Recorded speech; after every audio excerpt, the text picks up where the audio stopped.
नमस्कार विद्यार्थी मित्रांनो, मी स्वप्नील पाटील सर तुम्हा सर्वांचे आपल्या स्वरूपा अकॅडमी या युट्यूब चॅनलमध्ये हार्दिक स्वागत करतो। आज सुरुवात करणार आहोत आपल्या मागच्या राहिलेल्या गणितांना, म्हणजेच मागे आपण 91 ते 100 घेतले होते। आता आपण 101 ते 110 हे त्या पुढील गणित जे आहेत ते आपण घेणार आहोत।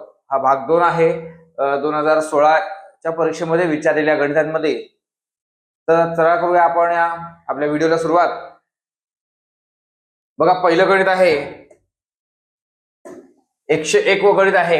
एक इलेक्ट्रॉनिक यंत्र दर 40व्या सेकंदाला आवाज करते आणि दुसरे यंत्र 42व्या सेकंदाला आवाज करते। तर दोन्ही यंत्र दुपारी 3:20 एकाच वेळी आवाज करतात। तर त्यानंतर दोन्ही यंत्र पुन्हा एकदा केव्हा आवाज करतील? अशा वेळी आपल्याला काही नाही, जास्त 42 आणि 40 हे दोन जे आहेत यांचं काय करायचंय, यांचा लसावी काढायचा आहे। यांचा लसावी काढला की आपल्याला जे उत्तर मिळणार आहे ते अतिशय सोपं आहे। ठीक आहे, तर आपण इथे बघूया। इथे आपल्याला काय करायचंय, 2 ने भाग जातो, आपण 2 ने भाग देऊ शकतो। बघा, इथे 20 आणि इथे 21। पुढे आपल्याला बघायला मिळेल की आपण यांना भाग दिलं, 4 ने दिलं, 7 ने दिलं, 5 ने दिलं। तर हे देण्यापेक्षा जर आपण डायरेक्टली गुणाकार जरी करू शकलो तरी आपल्याला ते उत्तर मिळणार आहे। कारण इथे 21 गुणिले 20 केले आपल्याला 20 एके 20, चला 2, 20 दुणे 40 आणि 2 42 आणि गुणिले 2। आणि मग याला आपण काय करणार, बे 0 0, बे दुणे 4 आणि बे चौक 8, 480 आले। हे 480 काय आहेत, हे काय आहेत, सेकंद आहेत। आणि आपल्याला काय करायचंय, मिनिटं हे जे आहेत त्यांनी सांगितलंय की किती वाजता करतील, म्हणजे ते मिनिटामध्ये आपल्याला कन्वर्ट करावं लागणार आहे। मग 840 भागिले जर आपण 60 केले, कारण 60 सेकंद म्हणजे 1 मिनिट आणि हे सेकंद आहेत, म्हणून जर आपण केलं तर हा शून्य जाणार आहे। आणि ह्या 6 ने जर भागलं, 6 एके 6, 2 राहिलं, 6 चौक 24। आपण एकदम लहान मुलांसारखा इथे भागाकार करतोय, पण आपल्याला अशा प्रकारे सुद्धा भागाकार करू शकतो आपण। शॉर्टकट होईल तो आपल्याला। 0 0 कट झाले, 6 एके 6 आणि 6 चौक 24, 14। तर 14 मिनिटे येतात, 14 मिनिटे। ठीक आहे, आता 3:20 एकदा वाजलं आणि त्यानंतर किती वेळ वाजेल, तर मिनिटं म्हणजे 14 त्याला ऍड करायला लागतील। 3 वाजून इथे 34 मिनिटं होतील आणि मग 3 वाजून 34 मिनिटं असा पर्याय आपला पर्याय क्रमांक 4 हा आहे। मग 101 गणिताचं उत्तर असणार आहे पर्याय क्रमांक 4, दुपारी 3 वाजून 34 मिनिटांनी। बघा, पुढील प्रश्न घेऊयात आपण। पुढील प्रश्न आहे 3चा 2x² अधिक 9 बरोबर 2 गुणिले 3चा x अधिक 1²। बघा, मागच्याच व्हिडिओमध्ये, याच पेपरच्या जो मागचा व्हिडिओ झाला 91 ते 100 या प्रश्नामध्ये, तेव्हाच मी सांगितलं होतं की काही गणित अशी आहेत की आपण प्रॉपर सोडवता येत नाहीत, मग आपल्याला पर्यायानुसार जावं लागतं। तर या गणिताला पण आपल्याला पर्यायानुसार जायचंय। मग पर्यायानुसार जायचंय ना, मग आपण काय करूया, लहान अंकापासून सुरुवात करूया। तर लहान अंक तुम्ही म्हणाल 1, पण ऋण नको घ्यायला, कारण इकडे घातांक आहे ना, त्याच्यामुळे आपण ऋण न घेता आपण धन घेऊन बघूयात। जर 1 आणि 2 हे धन घेऊन उत्तर आलं नाही तर मग ऋण 1 ऋण 2 घेऊयात, म्हणजे आपल्याला लक्षात येईल काय करायचं ते। ठीक आहे, तर आपण इथे काय करूया, 3चा दुसरा 2x घातांक म्हणजे 1 च्या ठिकाणी किती 1 घेऊयात, अधिक 9 म्हणजे 3चा कितवा घातांक आला, 2 अधिक 9।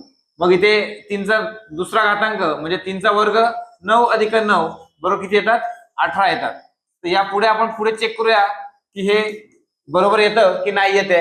मग 2 गुणिले 3चा 1 अधिक 1 घातांक म्हणजेच 2 गुणिले 3चा वर्ग, 2 गुणिले 3चा वर्ग म्हणजे किती, 9। हे आपण इथे पाहिलं, मग त्यात 9 दुणे किती, 18। हो, हे उत्तर आपलं आलेले आहे, म्हणजे बाकी ऑप्शन आपल्याला चेक करायची आवश्यकता नाही। इथेच आपल्याला कळेल की 102व्या प्रश्नाचं उत्तर आपल्याला आहे पर्याय क्रमांक 2, उत्तर आहे 1, हे या प्रश्नाचं उत्तर आलेलं आहे। पुढे बघूयात पुढचा प्रश्न।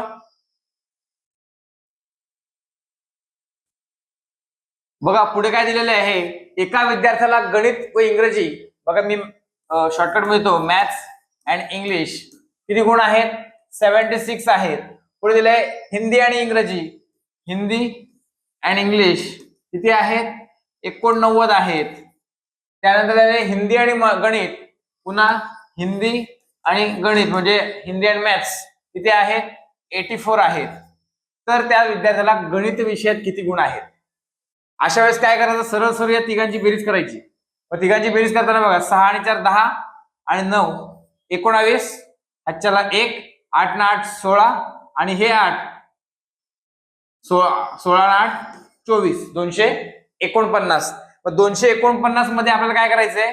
मॅथ्स कुठे आलाय? इथे मॅथ्स आलाय आणि इथे मॅथ्स आलाय, बरोबर की नाही? मग आता ह्या 249 आता या दोघांची बेरीज करायची आहे. 76 आणि 84 जिथे जिथे मॅथ्स आलाय ना त्यांची दोघांची बेरीज करायची आहे. मग यांची बेरीज किती? 10 हातच्याला 1 15 आणि 1 16. मग आता याच्यातून काय करायचे? 160 वजा करायचे. मग हे 9 4 2 6 जात नाही म्हणून इकडनं घेतला 1 राहिला, इथे 14 म्हणून 6 गेले राहिले 8, एकात 1 गेला राहिला 0 म्हणजे 89. 89 उत्तर, आणि 89 उत्तर पर्याय क्रमांक 1 मध्ये आहे आपल्याला दिसतंय. तर 103व्या प्रश्नाचं उत्तर असणार आहे पर्याय क्रमांक 1 89. अतिशय सोपं गणित होतं. पुढचा प्रश्न बघूयात आपण.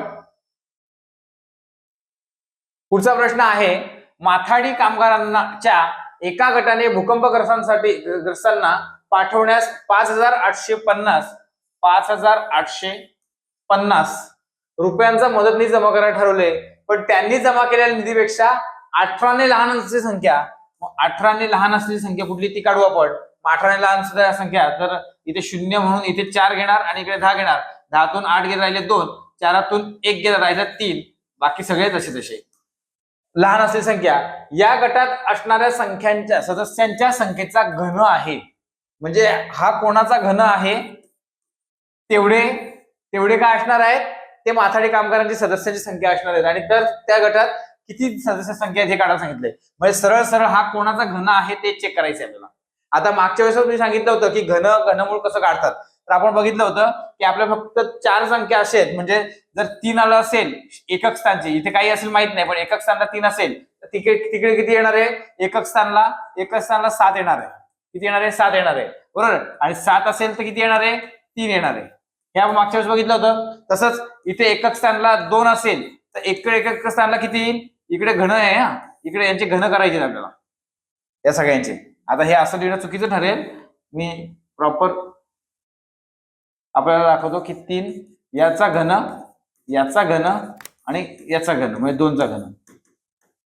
ठीक आहे. आता इथे अजून एक 8 असेल एकक स्थानी आणि त्याचा घन केला तर इकडे किती येणार आहे? 2 येणार आहे. शेवटला घन केल्यानंतर जे अंक आहेत हे 2 येणार आहे. मग आता इथे आपल्याला लक्षात येत आहे की आपल्याला किती 2 आहे, एकक स्थानी किती आहे? 2 आहे. मग कोणाचा घन असेल तर इथे 8, म्हणजे इथे जर आपण अंक घेतला तर इथे 8 एकक स्थानचे येईल. आता फक्त पुढचा अंक कुठला आहे तो लक्षात घ्यायचा आपल्याला. पुढचा अंक कुठला लक्षात घ्यायचंय. मग आपण काय करूयात, आता आपण एक बघूयात की पहिला एकाचा घन किती? 1. 10चा घन किती? तर 1000.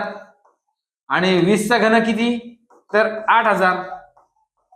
मग आता यावरून आपल्या लक्षात येईल की आपला जो अंक आहे 5000, तर 1000 आणि 5000च्या मध्ये येणार आहे. 1000 आणि 5000च्या मध्ये येणार आहे. आणि 8 अंक आलाय म्हणजे इथे 1, इथे किती येणार आहे? 1 येणार आहे.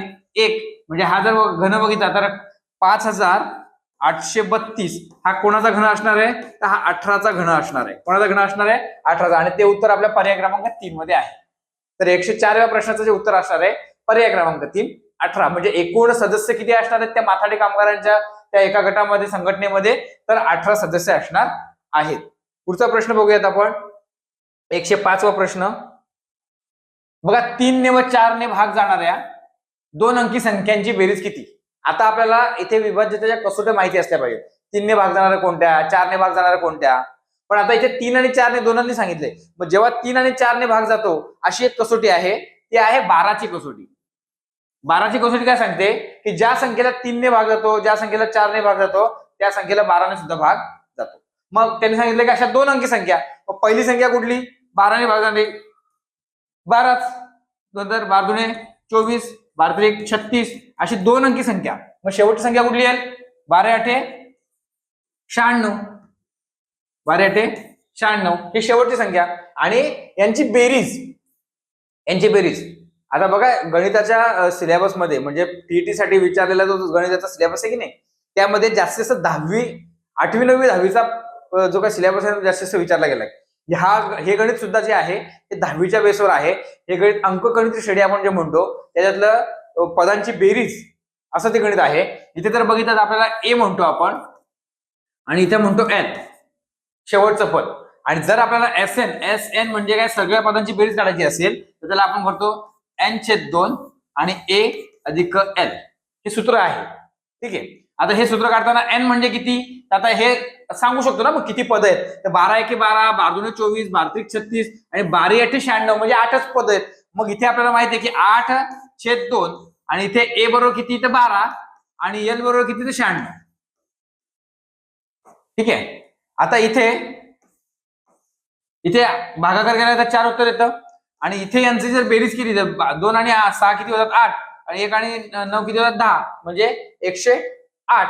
जर आपण काय करा आता आपल्याला काय करायचंय 108 गुणिले 4 करायचंय. मग 4×8 = 32 आणि 4×0=0 आणि 3 4×1=4 म्हणजे बेरीज किती आली 432. म्हणजेच S8 इथे लिहायला लागेल आपल्याला. इथे 8 घेऊ सॉरी इथे S8 घेऊया आपण म्हणजे 432 हे आपलं या प्रश्नाचं उत्तर असणार आहे. मग 432 आहे का कुठे आहे पर्याय क्रमांक 4. तर 3 ने व 4 ने भाग जाणाऱ्या ज्या दोन अंकी संख्या आहेत त्यांची बेरीज किती येते तर 432 पर्याय क्रमांक 4. चला पुढचं गणित बघूया आपण. पुढचं गणित आहे आता हे गणित थोडं समजून घेण्याची गरज आहे कारण इथे दिले काय आणि विचारलं काय हे बघायला लागेल. समभुज चौकोनाची बाजू 4 सेमी. पहिला समभुज चौकोन काढून घेऊयात आपण. आता त्यांनी हे काय दिलं त्याचं क्षेत्रफळ विचारले. मग जर आपण विचारलं लिहिलं की समभुज चौकोनाचे क्षेत्रफळ मग काय त्या क्षेत्रफळ तर 1/2 गुणिले d1 आणि d2. आता d1 आणि d2 काय आहेत तर d म्हणजे काय त्याला इंग्लिशमध्ये डायगोनल म्हणतात. डायगोनल म्हणतात म्हणजे त्याला मराठीमध्ये आपण काय म्हणतो कर्ण. म्हणजे कर्ण 1 आणि कर्ण 2. मग कर्ण कुठला तर हा एक कर्ण आणि हा एक कर्ण. ठीक आहे. आता एक लक्षात घ्या इथे किती होतं 120 होतं म्हणजे हा कोण किती आला 60 आला आणि हा कोण किती आला 60 आला. बरोबर आहे. मग हा 60 आला तर हा किती असेल 30 असेल कारण हे किती असणार आहे 90 कारण दोन कसे असतात परस्परांना लंबदुभाजक असतात. ठीक आहे. हे लंबदुभाजक आल्यानंतर आपल्या लक्षात येईल की आता हा त्रिकोण जो आहे ना हा त्रिकोण मी इथे काढून घेतो. इथे काटकोन असेल नीट काढून घेऊयात. उभा काढतो. इथे 90 अंशाचा इथे 60 अंशाचा इथे 30 अंशाचा आणि हा कर्ण 4. तर आपल्याला माहिती आहे की 30 60 90 हे 10वीला प्रमेय आहे. 10वीला प्रमेय आहे आणि या प्रमेयामध्ये 30 60 90 मध्ये काय सांगितलंय की 30 कोणासमोर बाजू ही कर्णाच्या कशी असते अर्धी असते म्हणजे इथे 4 असेल तर इथे किती येणार आहे 2 येणार आहे सरळ सरळ. आणि ही बाजू जी आहे ही बाजू कशी असते कर्णाच्या वर्गमुळात 3/2 असते. किती असते वर्गमुळात 3/2 कर्ण अशी असते. मग वर्गमुळात 3/2 गुणिले कर्ण किती आहे 4 आहे. हा 4 आहे इथे. मग या 2 ने याला भागलं तर किती येणार 2 वर्गमुळात 3 येणार. मग हे कोणाचं माप झालं तर हे याचं माप झालं 2 वर्गमुळात 3 म्हणजे 2 वर्गमुळात 3. मग हे पण 2 वर्गमुळात 3 येणार. ठीक आहे. आणि हे 2 आलंय म्हणजे हे 2 आलंय म्हणजे जर आपण बघितलं की 1/2 गुणिले 1 कर्ण 2 आणि 2 4 2 आणि 2 4 आणि हा जो आहे 2 वर्गमुळात 3 अधिक 2 वर्गमुळात 3 किती येतं 4 वर्गमुळात 3 येतं आणि म्हणून इथे 4 वर्गमुळात 3 असं आपण घेतलं. मग आता या 2 ने याला भागूयात उत्तर 2 येईल. 2 गुणिले किती आलं 4 वर्गमुळात 3 आणि म्हणजे 4 दुणे किती 8 8 वर्गमुळात 3 म्हणजे आपलं उत्तर आहे का इथे हो आहे पर्याय क्रमांक 1 8 वर्गमुळात 3 चौसेमी हे आपलं या प्रश्नाचं उत्तर असणार आहे. पुढचा प्रश्न बघूया आपण. पुढचा प्रश्न आहे एक प्रतिरीय नैक रेषीय असलेले 10 बिंदू. आता इथे जर बिंदू काढा घेतले 1 2 3 4 5 6 7 8 9 10 असे पुढले काढले नैक रेषीय तर त्या बिंदूला जोडणारे जास्तीत किती त्रिकोण काढता येईल. आता इथे आपल्याला बिंदूला जोडणाऱ्या रेषा नाही काढायचे त्रिकोण काढायचे. 3 म्हणजे 3 बिंदू जोडले गेले पाहिजेत. आता इथे एक सूत्र आहे. काय सूत्र आहे NCR किती पैकी किती म्हणजे काय तर इथे जर आपण बघितलं तर 10 बिंदू आणि 3 बिंदू, म्हणजे 10 पैकी 3 बिंदू जोडायचे. मग याला सूत्र काय आहे या सूत्राचं? तर इथे आहे n फॅक्टोरियल, r फॅक्टोरियल आणि n मायनस r फॅक्टोरियल. मग हे फॅक्टोरियल काय असतं बरं? फॅक्टोरियल म्हणजे काय? तर इथे 10 फॅक्टोरियल, इथे 3 फॅक्टोरियल आणि इथे 10 वजा 3 फॅक्टोरियल. म्हणजेच काय? या n ची किंमत आणि ही r ची किंमत याप्रमाणे भरली. इथे 10 फॅक्टोरियल आपण अजून पुढे करून घेऊयात, म्हणजे आपल्याला सोपं जाईल. 3 फॅक्टोरियल आणि गुणिले यांचे वजाबाकी केली तर 7 आणि हा फॅक्टोरियल. बरोबर आहे. आता फॅक्टोरियलचा अर्थ काय होतो की जी संख्या दिली आहे तिथून सर्व मागच्या संख्या म्हणजे 1 पर्यंत, म्हणजे हा 10 आहे तर आपण 10 गुणिले 10 गुणिले 9 गुणिले 8 गुणिले 7 असं करत करत जाऊ शकतो. पण मी ते 7 फॅक्टोरियल देतो. का देतो? तर 7 फॅक्टोरियल इथे ऑलरेडी आहे. मग हे 3 फॅक्टोरियल आहेत. मग 3 फॅक्टोरियल म्हणजे काय? तर 3 गुणिले 2 गुणिले 1 गुणिले 7 फॅक्टोरियल. आता मी असं का लिहिलं तर मला हे 7 फॅक्टोरियल घालवता येतात म्हणून लिहिलंय. ठीक आहे. या पुढे आपण बघूयात की 9 आणि 10चा गुणाकार केला तर किती येतं? 90 येतं. त्याला गुणिले 8 केलं तर किती येतं? 720 आणि हे 3 गुणिले 6 6. आपल्याला सर्वांना माहिती आहे की आता जर यांना आपण भागलं तर 6 एके 6, 1 उरला आणि हे 2 12, 6 इन दुणे 12 आणि हा 0 म्हणजे 120 उत्तर येतं. म्हणजे किती त्रिकोण काढता येतील? तर 120 त्रिकोण काढता येतील. पर्याय क्रमांक 4 हे या प्रश्नाचं आपलं उत्तर असणार आहे. पुढचा प्रश्न बघूयात आपण. पुढचा प्रश्न आहे, एका व्यक्तीने 300 रुपयास 60 संत्री विकत घेऊन 250 रुपयास 40 संत्री याप्रमाणे विक्री केली तर त्याला शेकडा किती नफा झाला?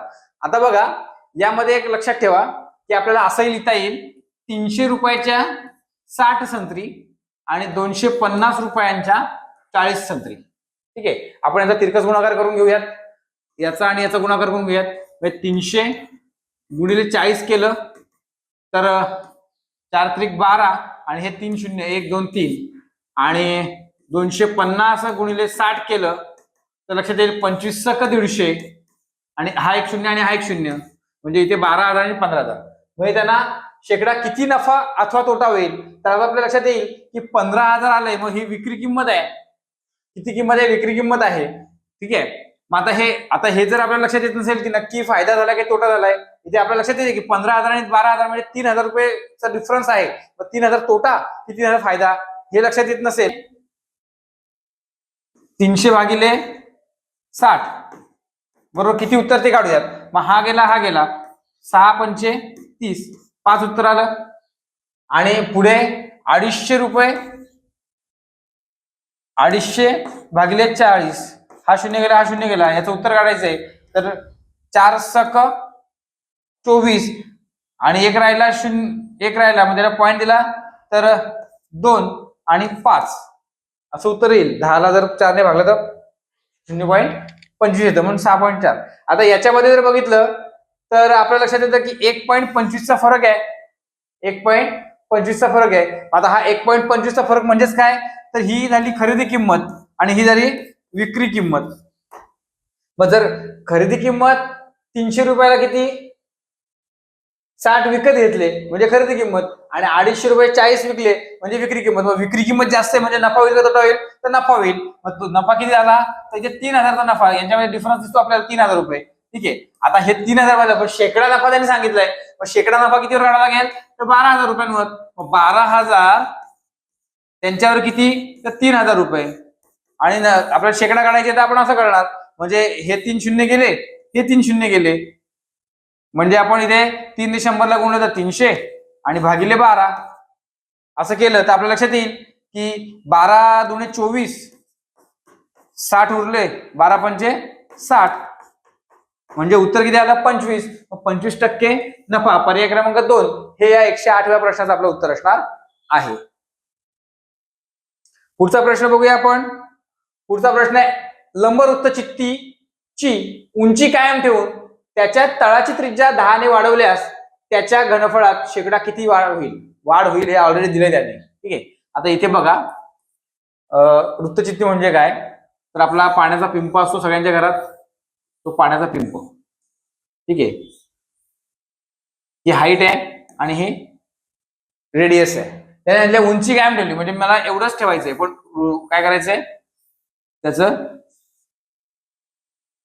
बघा एच कायम ठेवलं आणि त्रिज्या मात्र 10% वाढली. त्रिज्या जी आहे ती कितीने वाढली? अधिक 10%. तर इथे लिहायला जमत नाही, मी असं करूया आर प्लस 10%. 10% कुठल्या कोणाची? तर त्रिज्याच. म्हणजे जर आपण एक विचार केला इथे आर आणि अधिक 10% वाढली आणि इथे एच आणि आर सारखं सारखंच आहे. ठीक आहे, इथे R2 घेऊया. आता हे घेतलं तर पहिल्या वृत्तचित्र जी आहे तिचं आपण व्हॉल्यूम घेऊयात, घनफळ. घनफळ सांगितलंय मग घनफळ घेऊयात. तर याचं सूत्र आहे पाय आर वर्ग एच. हे तर कॉमन राहणार आहे कारण तिथे काय बदल नाही. पण आता इकडे आलो, इकडे आपल्याला त्रिज्या कितीने वाढवायची? 10%ने. मग जर ही त्रिज्या आहे आणि तिला 10%ने वाढवायची आहे तर 10R/100 असं करावं लागणार आहे. 10% म्हणजे आपण असं करतो ना की आर गुणिले 10%, बरोबर आहे. मग आर अधिक आर गुणिले 10 आणि टक्के म्हणजे खाली 100, यांचा जो गुणाकार केला तर आर अधिक 10R/100 आणि याला छेदस्थानी 1 आहे. यांचा जर आपण काय केला छेद समान केला तर हे गेले तिकडे 100R होतात आणि हे 10R म्हणजे 110R भागिले 100 आणि या 100ने जर याला भागलं तर 1.1R म्हणजेच इथे जे आर आहे ती किती आली? 1.1R आली. ठीक आहे, त्रिज्या. मग आता आपल्याला व्हॉल्यूम 2 काढायचं आहे. व्हॉल्यूम 2 काय? पाय आर वर्ग एच. पण हा कुठला? 2 म्हणजेच पाय आणि आर असेल तो आर किती येणार आहे? 1.1R चा वर्ग आणि एच. हे तर लक्षात येतंय. मग आता इथे पाय एच जसं जसं लिहूयात 1.1 म्हणजे 11चा वर्ग किती येतो? 121 येतो. पण पॉईंट 1 नंतर आहे म्हणजे 2 नंतर पॉईंट द्यावा लागेल म्हणजे 1.121 एच. सॉरी एच लिहिलाय मी आधीच. एवढं उत्तर येणार आहे. मग हे आलं आर V2. काय आलं? V2. आणि आपल्याला काय सांगितलंय की घनफळात शेकडा कितीने वाढ होईल. मग आता घनफळात वाढ होईल तर शेकडा काढायचे आपल्याला. V1 सॉरी वाढ होते असं उत्तर येईल आरचं. आणि मला शेकडा काढायला सांगितलंय तर याला गुणिले जर 100 केलं की आपल्या लक्षात येईल की 21% हे उत्तर येतंय.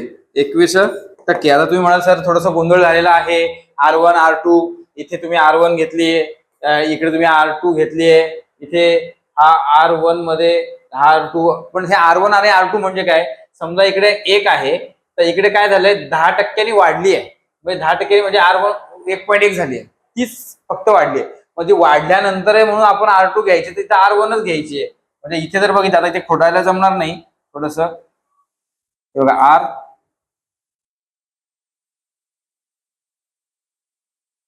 R² इथे 1 पण घ्यायला हरकत नाही म्हणजे R1 हा कॉमन झाला वर्ग. पण आपल्याला याची काही आवश्यकता नाहीये, याची आवश्यकता नाही.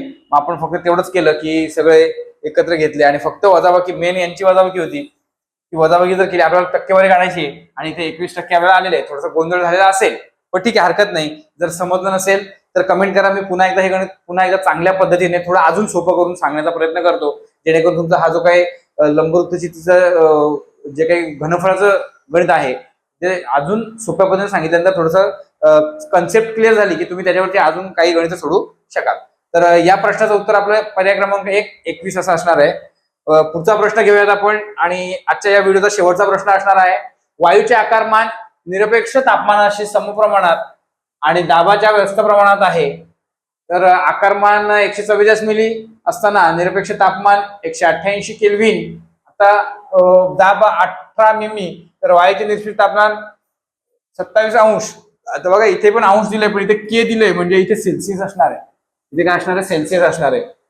आणि दाब 24 मिमी असेल तर काढा. आता इथे बघितलं तर आपल्याला काय आणलंय आपण आकारमानला आपण एम म्हणूयात.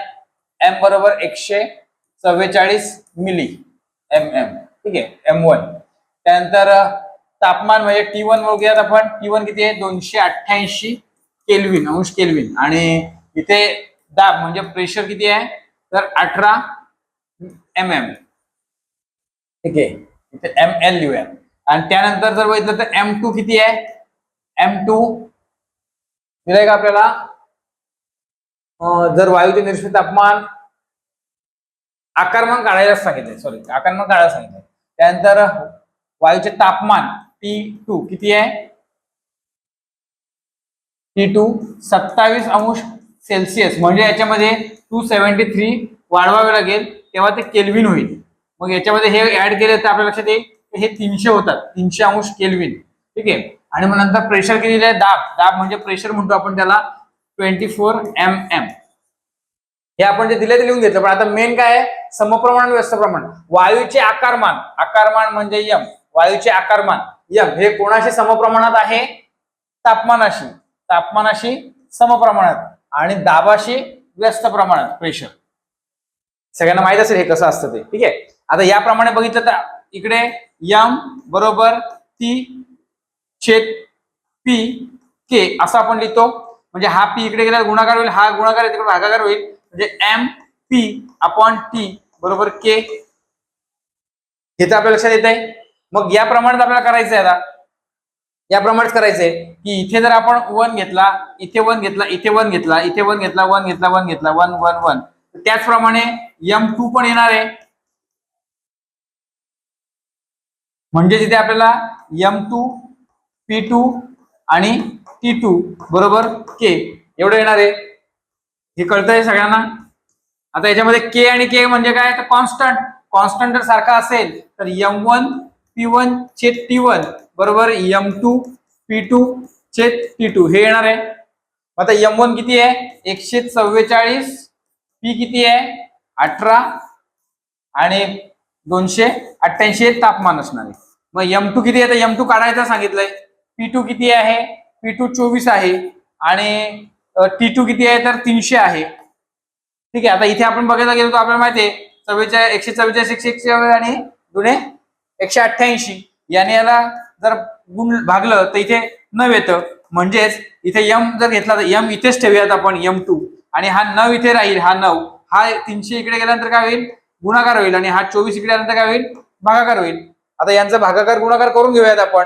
जर आपण असं केलं की 3 एके 3 3 8 24 म्हणजे हे 100 झाले. बरोबर आहे. मग पुढे आपल्याला M2 बरोबर किती येणार आहे? 900. हे 9 आणि हे 100 यांचा गुणाकार केला आणि भागिले 8 तर M2 बरोबर आता इथे भागाकार करून घेऊयात. 900 भागिले 8 8 एके 8 10 पुन्हा 8 एके 8 20 8 दुणे 16 4 आणि इथे 1 2 आणि मग पॉईंट 8 5 40 तर 112.5 हे उत्तर आलेलं आहे.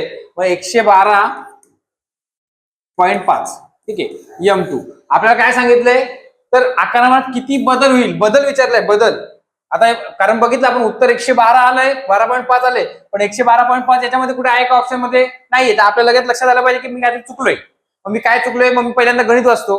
कदाचित मी गणित वाचायला चुकलो असेल तर मग गणित वाचून घेतलं तर आकारमानात किती बदल हे लक्षात आलं. म्हणजेच काय? तर आकारमान आधी किती होतं? तर आधी होतं 144 आणि नंतर झालं 112.5. मग यांच्यामध्ये वजाबाकी करून घेऊयात. मग या शून्यातून जात नाही म्हणून इकडे 3 राहिला आणि इकडे 10 10 मधून 5 गेला राहिले 5 3 2 गेला राहिला 1 4 1 गेला राहिला 3 आणि हा 0. मग 31.5. मग 31.5 कुठे आहे का? ते पण नाहीये. पण आपलं उत्तर जर बघितलं तर 31.5च आहे. पण मग इथे काय प्रॉब्लेम होतो? इथे जो आहे इथे हे उत्तर त्याच्या जवळ आलेलं आहे. कारण या परीक्षेमध्ये हे गोंधळ झालेलं जो गणित होतं हे गणितच परीक्षेमधून कॅन्सल केलं होतं. याला मार्क दिलेले नव्हते आणि म्हणून याचं उत्तर जे येणार आहे ते 29.5 मिली हेच आपलं या प्रश्नाचं उत्तर असणार आहे. तर अशा प्रकारचा हा आजच्या व्हिडिओ मधला शेवटचा गणित होतं. आपण या व्हिडिओमध्ये आपण काय केले होते की सगळे आपले 101 ते 110 ही गणित आपण या व्हिडिओ मध्ये पाहणार होतो आणि आपण ती पाहिलेली आहेत. जर या गणितांमध्ये कोणाला काही गोंधळ झाला असेल किंवा एखादं गणित समजलं नसेल तर कमेंट करा आणि तुम्हाला जर पर्सनली मला कॉन्टॅक्ट करायचा आहे तर तुम्ही करू शकता. मी जे नंबर देतो 92 73 000 895 तुम्ही हा व्हॉट्सअप नंबर आहे. तुम्ही या व्हॉट्सअप नंबरवरती मेसेज करू शकता. पण नक्कीच तुम्हाला गणिताविषयी काही अडचण असेल तर तुम्ही व्हॉट्सअप करा. मी तुम्हाला व्हॉट्सअपवरती तुम्हाला सुद्धा रिप्लाय देऊ शकतो किंवा त्यावरती एक अजून नवीन व्हिडिओ बनवू शकतो, जेणेकरून तुमच्यासारख्या अजून कोणाचा प्रॉब्लेम असेल तोही क्लिअर होईल. तुमच्या एकट्यापर्यंत ते मर्यादित राहणार नाही. आपण जास्तीत जास्त प्रयत्न करणार आहोत की तुमचं बेसिक जे आहे ते बेसिक पहिल्यांदा पक्क झालं पाहिजे. प्रत्येक गणितामध्ये जे काही बेसिक असेल ते घेण्याचा प्रयत्न करतो. त्यामुळे हा व्हिडिओ जर तुम्हाला आवडला असेल तर व्हिडिओला लाईक करायला विसरू नका, कारण तुमचं हे एक लाईक हे आम्हाला प्रोत्साहन करत असतं आणि आमचा व्हिडिओ आवडला हे आम्हाला कळत असतं. याचप्रमाणे अजून आम्ही व्हिडिओ बनवायला आम्हाला प्रोत्साहन मिळतं. तर जे गरजू विद्यार्थी आहेत त्यांना सुद्धा हा व्हिडिओ शेअर करा, जेणेकरून त्यांच्यापर्यंत पोहोचत ते सुद्धा टीईटी पास होतील. आणि आता तर काय विद्यार्थीच नाही तर आता भावी नाही जे शिक्षक आहेत त्यांना सुद्धा ही परीक्षा लागू झाली आहे. त्यामुळे शिक्षक मित्रांना सुद्धा याची गरज लागू शकते. त्यामुळे त्यांनाही हा व्हिडिओ शेअर करा आणि चॅनलला सबस्क्राईब करा. भेटूया पुढच्या व्हिडिओमध्ये पुढची गणित घेऊन 111 ते 120 आणि या 2016च्या पेपर मधला हा म्हणजे हा दुसरा व्हिडिओ होता. पुढचा एक व्हिडिओ शेवटचा असेल, त्याच्यामध्ये गणिताचा सिलेबस आपला किंवा गणिताचे 30 प्रश्न पुढच्या व्हिडिओमध्ये आपले संपलेले असतील. भेटूया पुढच्या व्हिडिओमध्ये, तोपर्यंत धन्यवाद.